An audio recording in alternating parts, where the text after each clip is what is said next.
ഷാജന്റെ ഷർട്ടുരിഞ്ഞപ്പോൾ കണ്ട നട്ടല് കണ്ട് നാണം കെട്ട കോരൻ വിജയനും മാധ്യമവേശികളും. മറുനാടൻ ഷാജിന് രക്ഷപ്പെടുവാൻ ഒരു അവസരം പോലും കൊടുക്കാതെ അറസ്റ്റ് ചെയ്ത് അകത്തിടുക, ഒരു രാത്രിയെങ്കിൽ ഒരു രാത്രി ജയിലിൽ അടയ്ക്കുക, അത് ആഘോഷിക്കുക എന്ന ഒറ്റ ലക്ഷ്യത്തോടെ ദിവസങ്ങളോളം പ്ലാനിംഗ് നടത്തി അറസ്റ്റ് നടത്തി ആ അറസ്റ്റ് നാടകം ചൂടോടെ തത്സമയം ജനങ്ങളിലേക്ക് എത്തിക്കുക എന്ന ലക്ഷ്യത്തോടെ നടത്തിയ സർക്കാർ സ്പോൺസേഡ് തന്തയില്ലായ്മ വീണ്ടും പാളി. ഈ ഗൂഢാലോചനയിൽ ഇവന്മാരുടെ ബിനാമി ഫണ്ടിങ്ങോടുകൂടി പ്രവർത്തിക്കുന്ന മാധ്യമവേശികളും സജീവ പങ്കാളികളായി ഉത്സാഹത്തോടെ പ്രവർത്തിച്ചു. അവസാനം അണ്ണാക്കിൽ തന്നെ മേടിക്കുന്ന കാഴ്ചയ്ക്കും ജനങ്ങൾ സാക്ഷികളായി. നീയൊക്കെ എവിടെ പരിപാടി അവതരിപ്പിച്ചാലും അവസാനം അത് അണ്ണാക്കിൽ തന്നെയാണല്ലോടെ എന്ന് നാട്ടുകാർ ആത്മകഥവും പറഞ്ഞു. പോലീസും ബിനാമി ഫണ്ടിങ്ങോടുകൂടി പ്രവർത്തിക്കുന്ന മാധ്യമവേശികളും തമ്മിൽ നല്ല കോർഡിനേഷൻ ഉണ്ടായി എന്നതിൻ്റെ തെളിവാണ് ഷാജനെ അറസ്റ്റ് ചെയ്ത ആ നിമിഷം മുതൽ അവർ തത്സമയം ബ്രേക്കിംഗ് ന്യൂസ് എന്ന് പറഞ്ഞ് ജാമ്യം കിട്ടുന്നതുവരെ ആ വാർത്ത നൽകിക്കൊണ്ടേയിരുന്നു. രാജ്യം കണ്ട ഏറ്റവും കൊടും കുറ്റവാളിയെ കൊണ്ടുപോകുന്നത് പോലെ ഷാജനെ അറസ്റ്റ് ചെയ്ത് നഗരപ്രദക്ഷിണം നടത്തി. ഒടുവിൽ Vanchiyoor judicial first class magistrate കോടതിയിൽ നിന്ന് രാത്രി തന്നെ ജാമ്യം ലഭിച്ചു. ഷാജൻ പുറത്തു വന്നതോടെ മാത്രമാണ് നാണംകെട്ട് അവസാനം മാധ്യമവേശികൾ വാർത്തകൾ അവസാനിപ്പിച്ചത്. ഷാജനെ ഷർട്ട് പോലും ഇല്ലാതെ കൊണ്ടുപോകുന്ന ആ ദൃശ്യങ്ങൾ കാണുക.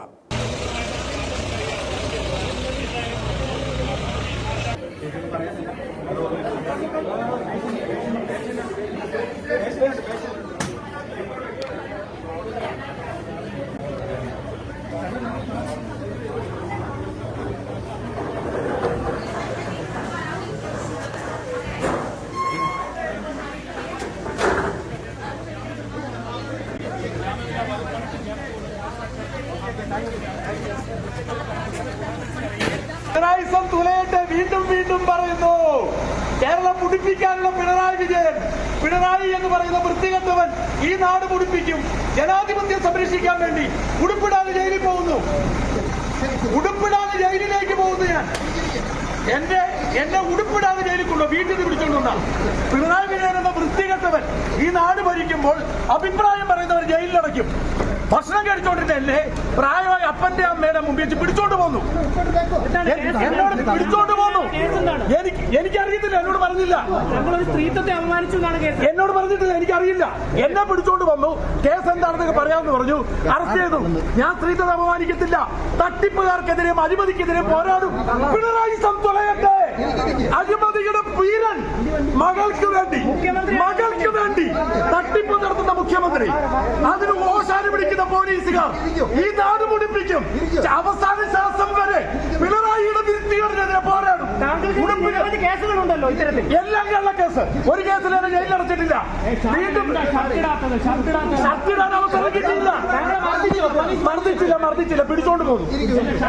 പ്രായമായ അപ്പന്റെ അമ്മയുടെ മുമ്പിൽ ഇരുന്ന് ഭക്ഷണം കഴിച്ചപ്പോ എന്നെ പിടിച്ചോണ്ട് പോകുന്നു. അവരെന്നെ പിടിച്ചോണ്ട് പോകുന്നു. വരൂ, ആരെ വിളിക്കാൻ.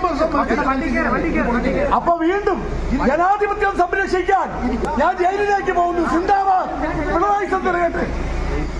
ഷാജനെ ഷർട്ട് പോലും ഇല്ലാതെ കൊണ്ടുപോകുന്ന ഈ ദൃശ്യങ്ങൾ കാട്ടുകള്ളന്മാരുടെ മരംകൊത്തി ചാനലും ബിനാമിയായ കൊട്ടാരക്കര കുണ്ടൻനായരുടെ ചാനലും പ്രകൃതിയായി ആഘോഷിച്ചു. ഷാജന്റെ ഷർട്ടുരിഞ്ഞപ്പോൾ തങ്ങൾക്കില്ലാത്ത ഒരു സാധനം ഷാജനുണ്ടെന്ന് ഈ പണി ചെയ്യിപ്പിച്ച മോന്റെ മോന്മാരും ഗതികേട് കൊണ്ട് ഈ പണി ചെയ്ത മോന്മാരും അത് ചൂടോടെ വിളമ്പിക്കൊണ്ടിരിക്കുന്നവർക്കും മനസ്സിലാക്കുവാൻ സാധിച്ചു. നട്ടല്ല, വെറും നട്ടല്ല, ഉറപ്പുള്ള നട്ടല്ല. മെഡിക്കൽ പരിശോധനയ്ക്കായി ജനറൽ ആശുപത്രിയിൽ കൊണ്ടുപോയപ്പോൾ സ്വകാര്യത പോലും മാനിക്കാതെ ബിനാമി ചാനലുകളായ കുണ്ടൻനായരുടെയും കാട്ടുകള്ളന്മാരുടെയും ചാനലുകൾക്ക് പരിശോധനാ മുറിയിൽ കയറി ലൈവ് ചെയ്യുവാനുള്ള ഒത്താശ പോലീസ് ചെയ്തു കൊടുത്തു. ഒരു കൊടും കുറ്റവാളിയെ പോലെ, രാജ്യദ്രോഹ കുറ്റം ചെയ്ത കൊടും ക്രിമിനലുകളെ കൊണ്ടുപോകുന്നത് പോലെ അറസ്റ്റ് ചെയ്യുമ്പോൾ പാലിക്കേണ്ടുന്ന യാതൊരു നടപടിക്രമങ്ങളും പാലിക്കാതെയാണ് ഷാജനെ അറസ്റ്റ് ചെയ്ത് റിമാൻഡിൽ വിടാൻ നോക്കിയത്. മുൻപും ഷാജനെതിരെ ഇത്തരം പോലീസ് നടപടികൾ ഉണ്ടായപ്പോൾ ഷാജൻ ബഹുമാനപ്പെട്ട ഹൈക്കോടതിയെ സമീപിക്കുകയും അറസ്റ്റിലേക്ക് കടക്കുന്നതിന് മുമ്പ് മിനിമം 10 ദിവസം മുമ്പെങ്കിലും നോട്ടീസ് നൽകണമെന്ന ഉത്തരവ് നിൽക്കുമ്പോഴാണ് ഹൈക്കോടതിയുടെ ആ ഉത്തരവിന് പുല്ലുവില കൽപ്പിച്ച് അറസ്റ്റ് നാടകം രാത്രിയിൽ അരങ്ങേറിയത്.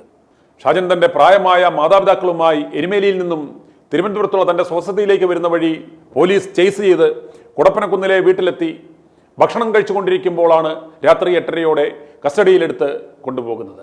ഒരു അധോലോക കൊള്ളക്കാരന്റെ മാഹി സ്വദേശിനിയായ ഒരു പങ്കാളിക്കെതിരെ വാർത്ത നൽകിയെന്ന കാരണം പറഞ്ഞാണ് ഷാജിനെതിരെ ജാമ്യമില്ലാ വകുപ്പുകൾ ചുമത്തി അറസ്റ്റ് ചെയ്ത് ജയിലിലടയ്ക്കുവാൻ ശ്രമമുണ്ടായത്. തിരുവനന്തപുരം സിറ്റി സൈബർ പോലീസാണ് അറസ്റ്റ് രേഖപ്പെടുത്തിയത്. ജാമ്യമില്ലാ വകുപ്പുകളാണ് ഷാജിനെതിരെ ചുമത്തിയിരിക്കുന്നത്. 3 വർഷം വരെ തടവ് ലഭിക്കാവുന്ന BNS 75 close 1, close 4, IT act 67, KP act 120O എന്നീ വകുപ്പുകൾ ചുമത്തിയാണ് കേസ് രജിസ്റ്റർ ചെയ്തിരിക്കുന്നത്. 2024 ഡിസംബർ 23-ന് മറുനാടൻ മലയാളിയുടെ ഓൺലൈൻ ചാനലിൽ പ്രസിദ്ധീകരിച്ച വീഡിയോയുടെ അടിസ്ഥാനത്തിലായിരുന്നു ഈ കേസ് രജിസ്റ്റർ ചെയ്തത്. ശരിക്കും ഈ വകുപ്പുകൾ ഇടേണ്ടുന്നത്, ഗൂഢാലോചനാ വകുപ്പുകൾ ചുമത്തേണ്ടുന്നത് ആർക്കെതിരെയാണ് എന്ന് ജനങ്ങൾ തീരുമാനിക്കുക. ഏതോ ജിഹാദികളുടെ ഫണ്ട് മേടിച്ച് ഒരു സ്ത്രീയെ കൊണ്ട് പരാതി കൊടുപ്പിച്ച് സ്ത്രീത്വത്തെ അപമാനിച്ചു എന്നാകുമ്പോൾ കേസ് ബലപ്പെടുമല്ലോ. ഇത് കാശ് മേടിച്ച് നക്കിയതിന്റെ നന്ദിയാണോ അതോ തൊപ്പിപ്പോകാതിരിക്കുവാൻ ഗതികേട് കൊണ്ട് ചെയ്തതാണോ എന്നാണ് അന്വേഷിക്കേണ്ടത്. തലക്കടിച്ച് കൂട്ടക്കൊലപാതകം നടത്തിയ പ്രതികളെപ്പോലും ഭയഭക്തി ബഹുമാനത്തോടെ കൊണ്ടുപോയ പോലീസാണ് ഈ അതിക്രമങ്ങൾ കാണിച്ചതെന്ന് ഓർക്കണം. ഷാജിനെതിരെയുള്ള ഈ അറസ്റ്റ് കരിമണൽ കർത്തയുടെ കാശ് മേടിച്ച് മകളുടെ ഷെൽ കമ്പനിയിലിട്ട നാണംകെട്ട കേസ് മൂലമുണ്ടായ SFIO നടപടികൾ വാർത്തയായി നൽകുന്ന ഓൺലൈൻ മാധ്യമങ്ങളെയും മുഖ്യമന്ത്രി പിണറായി വിജയനെ വിമർശിക്കുന്ന ഓൺലൈൻ മാധ്യമപ്രവർത്തകരെയും വിരട്ടാൻ വേണ്ടി മാത്രമാണ് എന്നതിൽ യാതൊരു സംശയവുമില്ല. ഈ പണി ചെയ്യിപ്പിക്കുന്നമാർ ഒരു കാര്യം ഓർക്കുക, ഉറപ്പുള്ള മാധ്യമപ്രവർത്തകർ ഈ കേരളത്തിലുണ്ട്. മരണഭയമില്ലാത്ത, സത്യം പറഞ്ഞതിന്റെ പേരിൽ ജയിലിൽ മാമിയുടെ വീട്ടിൽ പോകുന്നത് പോലെ പോകാൻ മനസ്സുള്ള ആണുങ്ങൾ ഇവിടെ ഉണ്ടെന്ന് മനസ്സിലാക്കുക. അവർ നിന്റെയൊക്കെ അണ്ണാക്കിൽ കയറി ഇരുന്ന് വാർത്ത വായിക്കും എന്നും മനസ്സിലാക്കിക്കൊള്ളുക. എന്തായാലും ബഹുമാനപ്പെട്ട നീതിപീഠം ജനാധിപത്യത്തിന്റെ ജുഡീഷ്യറിയുടെ അന്തസത്ത കാത്തു. നിലവിൽ പല കേസുകളിൽ ജാമ്യത്തിൽ നിൽക്കുന്ന ഷാജിന് ജാമ്യവ്യവസ്ഥകൾ ലംഘിച്ചതിന്റെ പേരിൽ വീണ്ടും ഒരു ജാമ്യമില്ലാ വകുപ്പുകൾ പ്രകാരം സമാനമായ കൃത്യത്തിൽ ഏർപ്പെട്ടു എന്ന് വരുത്തി തീർത്താൽ മജിസ്ട്രേറ്റ് ജാമ്യം നൽകില്ല എന്ന് കരുതിയാണ് ഉപജാപക സംഘം കരുക്കൾ നീക്കിയത്. എന്നാൽ പോലീസ് അറസ്റ്റ് ചെയ്യുമ്പോൾ സ്വീകരിക്കേണ്ടുന്ന യാതൊരു നടപടിക്രമങ്ങളും പാലിച്ചില്ല എന്ന് മജിസ്ട്രേറ്റിന് മനസ്സിലായതുകൊണ്ടായിരിക്കാം ഷാജിന് ജാമ്യം അനുവദിച്ച് വിട്ടയച്ചത്. Thiruvananthapuram judicial first class magistrate കോടതി ജഡ്ജ് ശ്വേത ശശികുമാർ ആയിരുന്നു ഷാജിന് ജാമ്യം അനുവദിച്ചത്. ഇതിൻ്റെ അകത്ത് വിജയത്തിൻ്റെയോ തോൽവിയുടെയോ ഒന്നും പ്രശ്നമില്ല. ഇതെന്താണെന്ന് വെച്ച് കഴിഞ്ഞാൽ എന്തിനോ വേണ്ടി സർക്കാർ ഇപ്പോഴും എന്നെ വേട്ടയാടുന്നു. അപ്പോൾ എന്നെ പോലീസ് വന്ന് അവിടെ ഒന്ന് അറസ്റ്റ് ചെയ്യുമ്പോൾ, അതായത് ഞാൻ എൻ്റെ അപ്പനും അമ്മയ്ക്ക് 90 വയസ്സേ അപ്പനും അമ്മയാണ്. അവരുടെ വലിയൊരു ആഗ്രഹമായിരുന്നു എൻ്റെ കൂടെ 10 ദിവസം താമസിക്കാൻ. അപ്പനുള്ള ആരോഗ്യമില്ല. പക്ഷെ അമ്മയുടെ ആഗ്രഹം കാരണം ഞാൻ അവരെയും കൊണ്ട് 2 ദിവസം വീട്ടിൽ താമസിച്ച് പതിയെ വണ്ടി ഓടിച്ച് ഞാനിവിടെ എത്തി. വരുന്ന വഴിക്ക് തന്നെ എനിക്ക് സംശയം തോന്നിയിരുന്നു ആരോ എന്നെ പിന്തുടരുന്നെന്ന്. ഞാൻ അതിന് വേണ്ടിക്ക് ഇടയ്ക്ക് ഞാൻ ആയൂര് വന്നപ്പം ഒരു വഴി തിരിച്ചു പോയി. ഞാൻ ഒരിടത്ത് പോയി 1/2 മണിക്കൂർ റെസ്റ്റ് എടുക്കുകയാണെന്ന് പറഞ്ഞ് തിരിച്ചു വന്നു. അപ്പോൾ എൻ്റെ സംശയം സ്ഥിരീകരിച്ചു. കാരണം പിന്നാലെ ആ വണ്ടിയുടെ അംശം ഞാൻ കണ്ടു. ഞാൻ തിരുവനന്തപുരത്ത് വന്നു. ഞാൻ എൻ്റെ വീട്ടിൽ കയറി, ഞാനൊന്ന് കുളിച്ച് കഴിഞ്ഞ് അമ്മയ്ക്കും അപ്പനും ഭക്ഷണം, പ്രത്യേകിച്ച് മരുന്ന് കൊടുക്കണ്ട, മരുന്ന് എടുത്തുകൊണ്ടിരിക്കുമ്പോഴത്തേക്കാണ് ഇവർ വന്ന് തട്ടുന്നത്. ഒരു സംഘം വന്നു, ഗുണ്ടകൾ കയറുന്ന പോലെ അകത്തോട്ട് കയറിയിട്ട് പറഞ്ഞു, ഞങ്ങൾ ഒരു ക്രൈം നമ്പർ പറഞ്ഞു, ഈ ക്രൈം നമ്പറിലെ പ്രതിയാണ് നിങ്ങൾ, ഞങ്ങൾ അറസ്റ്റ് ചെയ്യാൻ വന്നാണ്, സഹകരിക്കണമെന്ന് പറഞ്ഞു. ഞാൻ ഉടുപ്പ് പോലും ഇട്ടിട്ടില്ല. അത് ഉടുപ്പൊന്നും സാരമില്ല, ഞങ്ങൾ ഉടുപ്പ് മേടിച്ചു തരാം. ഞാൻ പറഞ്ഞു എനിക്ക് ആരെങ്കിലും അറിയിക്കണം. അതൊന്നും പറ്റത്തില്ല. മൊബൈൽ ഫോണും അപ്പം തന്നെ മേടിച്ചു. എന്നോട് പറഞ്ഞ് പറ്റത്തില്ല, സംസാരിക്കാൻ പറ്റത്തില്ല എന്ന് എന്നെ കൂട്ടിക്കൊണ്ട് പോയി. അത് കഴിഞ്ഞിട്ട് ശരിയാണ്, എന്നോട് പോലീസ് മോശമായിട്ടൊന്നും പെരുമാറിയിട്ടില്ല.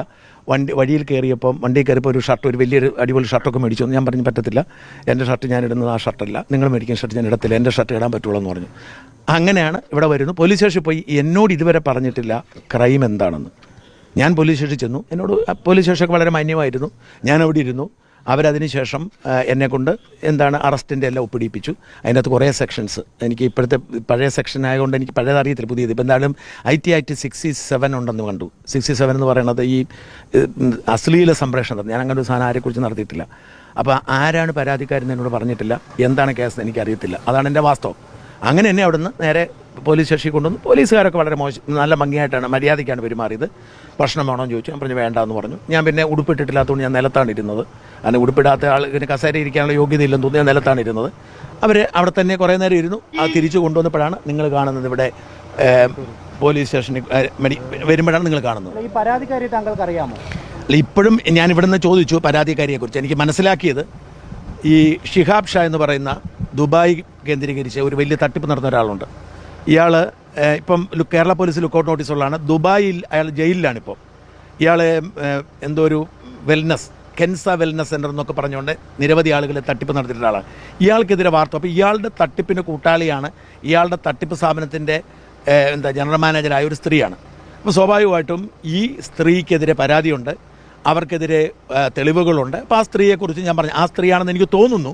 ഒരു പേര് പറഞ്ഞിട്ട് എൻ്റെ ഓർമ്മയിൽ വരുന്നത് ആ സ്ത്രീ ആയിരിക്കണം, അല്ലാതെ ഞാൻ ആ സ്ത്രീയെ കണ്ടിട്ടില്ല. ആ തട്ടിപ്പിനെ കുറിച്ച് വാർത്ത കൊടുത്തപ്പോൾ ആ സ്ത്രീയെക്കുറിച്ചും കൊടുത്തിട്ടുണ്ട്. അവർ പറഞ്ഞ പേര് കേട്ടപ്പോൾ ആ സ്ത്രീയാണ്. എനിക്ക് നോക്കാനുള്ള സമയം കിട്ടില്ല. ഞാൻ മനസ്സിലാക്കുന്നു ഷിഹാബ് ഷായുടെ കൂട്ടാളിയായ ഒരു സ്ത്രീ, ആ സ്ത്രീയുടെ പേരാണെന്ന് തോന്നുന്നു. ഇത് ആദ്യമായിട്ടല്ല താങ്കൾക്കെതിരെ ഇത്തരത്തിലുള്ള കേസുകൾ, അപകീർത്തി പരാമർശം നടത്തിയുള്ള കേസ്, നിരവധി കേസുകളുണ്ട്. ജാമ്യം ലഭിച്ചു എന്നുള്ളത് ശരിയാണ്. ഇതൊരു രാഷ്ട്രീയ പ്രേരിതം മാത്രമാണെന്ന് മനസ്സിലാക്കാമോ? തീർച്ചയായിട്ടും. കാരണം ഇത് സർക്കാരിനെ സംബന്ധിച്ചിടത്തോളം മുഖ്യമന്ത്രിക്കെതിരെയും അദ്ദേഹത്തിൻ്റെ മകൾക്കെതിരെയും ദുബായ് കേന്ദ്രീകരിച്ച് മാഫിയ പ്രവർത്തനം നടത്തുന്ന മകനെതിരെയും ഒക്കെ ധാരാളം വാർത്ത കൊടുക്കുന്നുണ്ട്. അത് നിങ്ങൾ മാധ്യമപ്രവർത്തകർ ചെയ്യുന്നതിനേക്കാൾ അഗ്രസീവായിട്ട് കൊടുക്കുന്നുണ്ട്. നിങ്ങളൊക്കെ ചെയ്യുന്ന, നിങ്ങൾ വാർത്ത റിപ്പോർട്ട് ചെയ്യുന്നുണ്ടെങ്കിലും എന്നെപ്പോലെ അഗ്രസീവ് അല്ല. അതുകൊണ്ട് മുഖ്യമന്ത്രിക്ക് വലിയ വിഷമമുണ്ട്. പ്രത്യേകിച്ച് ഈ തട്ടിപ്പും വെട്ടിപ്പും. ഇപ്പോൾ ഈ മാസപ്പടി കേസൊക്കെ വന്നപ്പോഴത്തേക്കും 2 ദിവസം ജയിലിൽ കിടക്കുവാണെങ്കിൽ രക്ഷപ്പെടാമല്ലോ എന്ന് കരുതിയാണ് അത് ചെയ്യുന്നത് ഞാൻ കരുതുന്നു. അറിയില്ല, ഉപാധികൾ ഇതുവരെ വന്നിട്ടില്ല. ഇപ്പോൾ മെസ്സേജ് തന്നിരിക്കുന്നത്. അപ്പോൾ തീർച്ചയായിട്ടും പ്രതിയെ, അതുകൊണ്ടാണ് ഞാൻ കൂടുതലൊന്നും ഇരയുടെ പേര് പോലും പറയാത്തത്. കാരണം ഇരയെക്കുറിച്ച് പറയാൻ പാടില്ലെന്നായിരിക്കുമല്ലോ ഇത് വരാൻ പോകുന്നത്.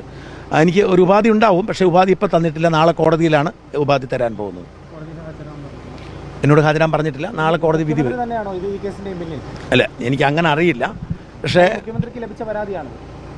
എനിക്കതൊന്നെ ഡീറ്റെയിൽസും അറിയത്തില്ല. മുഖ്യമന്ത്രി ആയിരിക്കും. കാരണം പിണറായി വിജയനെ സംബന്ധിച്ചിടത്തോളം ഞാൻ ശബ്ദിക്കാതിരിക്കണം അദ്ദേഹത്തിൻ്റെ കുറേ കാലത്തെ ആഗ്രഹമാണ്. ഒരുപാട്. പക്ഷേ അതിനേക്കാൾ എനിക്ക് തോന്നുന്നത് ഇപ്പോഴത്തെ DGP അദ്ദേഹത്തിൻ്റെ ഒരു വാശിയുണ്ട്. കാരണം അദ്ദേഹം DGP ആയപ്പോഴാണ് എന്നെ അറസ്റ്റ് ചെയ്യാനായിട്ട് നീക്കം നടത്തുകയും ഒരു 10,000 പോലീസുകാരെ വെക്കുകയും 1023 കേസെടുക്കുകയും എന്നെ ഓടിച്ചിട്ട് അന്ന് കിട്ടിയില്ല. പിന്നീട് ഒരിക്കൽ അദ്ദേഹത്തെ ട്രെയിനിൽ വെച്ച് കണ്ടപ്പോൾ ഞാൻ അദ്ദേഹത്തോടൊന്ന് ചെറുതായിട്ട് പറഞ്ഞിരുന്നു, സാറേ എന്നെ കിട്ടിയില്ലായിരുന്നു കേട്ടോ, ഞാനിപ്പോൾ ഉണ്ടെന്ന് പറഞ്ഞിരുന്നു. അതിൻ്റെ ഒരു വാശി അദ്ദേഹത്തിനുണ്ടെന്ന് എന്നോട് പോലീസുകാർ തന്നെ പറഞ്ഞിരുന്നു. ഒരു പക്ഷേ അദ്ദേഹത്തിന് ഈ പക വീട്ടാനായിട്ട് പ്രത്യേകിച്ച് കേരളത്തിലെ കാര്യമൊന്നും അറിയത്തില്ല, DGP ആണല്ലോ. അപ്പോൾ അതുകൊണ്ട് തന്നെ അദ്ദേഹത്തോട് ആരെങ്കിലുമൊക്കെ പറഞ്ഞാൽ കേൾക്കും. മാത്രം ഉപകാരം, ഇപ്പോൾ റിട്ടയർ ചെയ്യുന്നതിന് മുമ്പ് ഒരു ഉപകാരം ചെയ്യാൻ ആ ദേബാഷ് എന്താണ് പേര് പോലും ഇരിക്കുന്നത്, സാഹിബ്. അപ്പോൾ അങ്ങേരുടെ ഒരു പ്രത്യേക താല്പര്യം കൂടി ആവാം. അല്ലാതെ ഇപ്പോൾ കേരള പോലീസിലുള്ള നല്ല ഓഫീസർമാരെ എനിക്കറിയാം, അവരൊരു ഈ വൃത്തികെട്ട് കൂട്ടു നീക്കും തോന്നുന്നില്ല. പിണറായി പണ്ടേ പറഞ്ഞു ഒരു പക്ഷേങ്കിൽ പിണറായി ആവണമെന്നില്ല, ഈ DGPയുടെ ഒരു പകയായിരിക്കും ഇറങ്ങിപ്പോകുന്നതിന് മുമ്പ് എവനെ 2 ദിവസം ജയിലിൽ അടയ്ക്കുന്ന അയാളുടെ ഒരു വാശിയാവാം. ഒരു ഡിഫമേഷൻ കേസിൽ പരാതിക്കാർ കോടതിയിൽ തോറ്റു തുന്നം പാടുമെന്ന് ഉറപ്പുള്ള ഒരു കേസിൽ ഇത്രയും അമിതാവേശം പോലീസ് കാട്ടിയത് ഗതികേട് കൊണ്ടാണ് എന്ന് കോടതി ഒരു പക്ഷേ മനസ്സിലാക്കി കാണും. തെളിവുകളുടെ അടിസ്ഥാനത്തിൽ ഒരു വാർത്ത നൽകിയതിന്റെ പേരിൽ ഒരു മാധ്യമപ്രവർത്തകനെ അറസ്റ്റ് ചെയ്ത് ജയിലടക്കേണ്ടുന്നതിൻ്റെയോ തൊണ്ടി കണ്ടെടുക്കുവാൻ കസ്റ്റോഡിയൽ ഇൻട്രോഗേഷൻ്റെയോ ആവശ്യമില്ല എന്നിരിക്കുകയാണ് ഇന്നലെ രാത്രി ഈ നാണം കെട്ട നാടകം അരങ്ങേറിയത്. കോടതിയിൽ നാണം കെടും എന്ന് അറിഞ്ഞുകൊണ്ട് തന്നെയാണ് പോലീസ് ഈ നാർത്തരം കാണിച്ചത്. അവരുടെ ഗതികേട് കൊണ്ടാണ്. ഇതാണ് ഇവിടുത്തെ പോലീസിൻ്റെ ഗതികേട് എന്ന് ജനങ്ങൾ മനസ്സിലാക്കണം. കോരൻ്റെ പെണ്ണുമ്പിള്ളയുടെ അടിപ്പാവാട കഴുകി കുടിക്കാൻ പറഞ്ഞാൽ ഒരു തുള്ളി പോലും കളയാതെ കുനിഞ്ഞു നിന്ന് കുടിക്കും. താഴെ വീണ തുള്ളികൾ നക്കിയെടുക്കും. ആ ഗതികേടാണ് ഇന്നലെ നമ്മൾ കണ്ടത്. ഷാജിനെ പരസ്യമായി അപമാനിക്കുന്നത് തത്സമയം സംപ്രേഷണം ചെയ്ത മാധ്യമ വേശ്യകൾ അവരെ അങ്ങനെ വിളിക്കുവാൻ കാരണം വേശ്യാവൃത്തി വയറ്റിപ്പിഴപ്പിനാണ് എന്ന് കരുതി ചെയ്യുന്നവരെ പോലെ അവർ ചെയ്യുന്നത് തെറ്റാണ് എന്ന് അറിഞ്ഞുകൊണ്ടാണെങ്കിലും വസ്ത്രാക്ഷേപം ലൈവ് കൊടുക്കേണ്ടി വന്നത്, അവർക്ക് ശമ്പളം കൊടുക്കുന്നത് ഈ കൊള്ളക്കാരും കാട്ടുകള്ളന്മാരുമാണ് എന്ന് മനസ്സിലാക്കി തന്നെയാണ്. ഇവന്മാരുടെ അമേദ്യം നുണഞ്ഞ് ഭക്ഷിക്കുന്നവന്മാർക്ക് ആ പണി ചെയ്യാതിരിക്കുവാൻ സാധിക്കുമോ? മാധ്യമപ്രവർത്തകർ എന്ന പേരിൽ കാട്ടുകള്ളന്മാരും മാഫിയകളും നടത്തുന്ന സ്ഥാപനത്തിൽ അവൻ്റെ കൊള്ളമുതലിൻ്റെ പങ്കുപറ്റി ഉപജീവനം കഴിയുന്ന ഇവന്മാരുടെയൊക്കെ പേരിൽ ഒരു പെറ്റിക്കേസ് പോലും ഇതുവരെ ഉണ്ടായിട്ടുണ്ടോ? കാണില്ല. ഈ നാടിനെ കട്ടുമുടിക്കുന്ന നാറികൾക്കെതിരെ ഒരു അക്ഷരം മിണ്ടുവാൻ ഇവൻ്റെ ഒന്നും നാവ് പൊങ്ങില്ല. പക്ഷേ ഷാജനെ പോലെയുള്ള ആണുങ്ങൾക്ക് അത് സാധിക്കും. ജയിലിൽ പോകേണ്ടി വന്നാലും മലരാണെന്ന് പറഞ്ഞ് പാട്ടും പാടിപ്പോകും. അത് ആണുങ്ങൾക്ക് പറഞ്ഞിട്ടുള്ളതാണ്. തപ്പി നോക്കിയാൽ ഒന്നുമില്ലാത്തവന്മാർക്ക് ഇതൊന്നും പറഞ്ഞാൽ മനസ്സിലാവണമെന്നില്ല. ഷാജൻ അസ്കറിയുടെ ചില നിലപാടുകളോട് i2 ന്യൂസിനും വിയോജിപ്പുണ്ട്. പക്ഷേ ഷാജനെ ഒരു മാഫിയകൾക്കെതിരെ വാർത്ത നൽകി എന്ന കാരണത്താൽ മുൻ വൈരാഗ്യത്തിൻ്റെ പേരിൽ ഒട്ടതിരിഞ്ഞ് ആക്രമിക്കുന്നതിനോട് ഞങ്ങൾക്ക് യോജിക്കുവാൻ സാധിക്കില്ല. ഇത് ഭരണകൂട ഭീകരത തന്നെയാണ്. ഒരു ജനാധിപത്യ സംവിധാനത്തിൽ ഇത് അനുവദിക്കുവാൻ പാടില്ല, സംഭവിക്കുവാൻ പാടില്ല. i2i News, an eye for truth.